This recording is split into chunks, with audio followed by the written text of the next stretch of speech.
நம்ம 3 முட்டை உடச்சி ஊற்றிக்கலாம். பால் ஒரு 50 மில்லி ஊற்றிக்கலாம். காய்ச்சாத பால் தான். நல்லா கலந்து விட்டுடலாம்.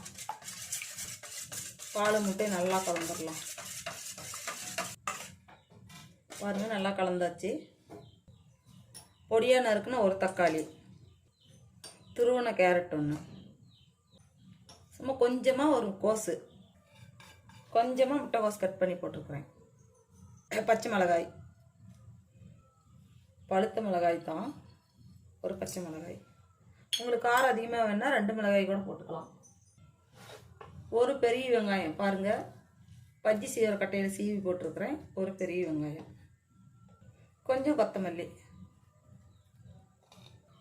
2 ஸ்பூன் கோதுமை மாவு, இதுக்கு தேவையான அளவு உப்பு, சிக்கன் மசாலா 1/2 ஸ்பூனு, எல்லாம் சேர்த்து நல்லா கலந்துடலாம்.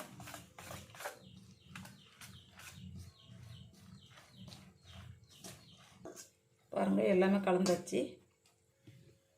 எண்ணெய் தடவிக்கலாம்.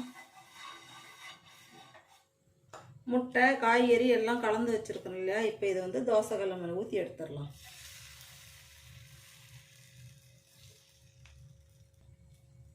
நம்ம ஒரே மாதிரி செஞ்சு சாப்பிட்றதோட இப்படி செஞ்சு கொடுத்தா குழந்தைங்களும் சரி பெரியவங்களும் சரி நல்லா விரும்பி சாப்பிடுவாங்க. இது வந்து காலையில் டிஃபனாகவும் செய்யலாம், நைட்டுக்கு சாப்பாடாகவும் செஞ்சுக்கலாம். எப்படி என்ன செய்யலாம். அப்படியே வேகட்டும்.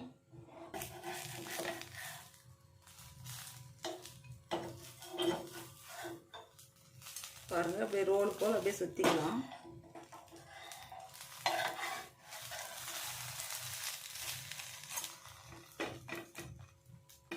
அப்படியே நல்லா வேகட்டும்.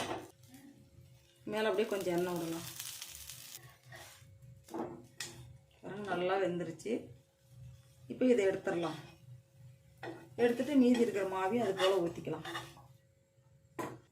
3 முட்டை இருந்தால் வீட்டில் இருக்கிற காய்கறியை வச்சா காலையில் டிஃபன் ரெடி பண்ணிடலாம். இது போல் நீங்கள் ஒரு முறை செஞ்சு பாருங்கள்.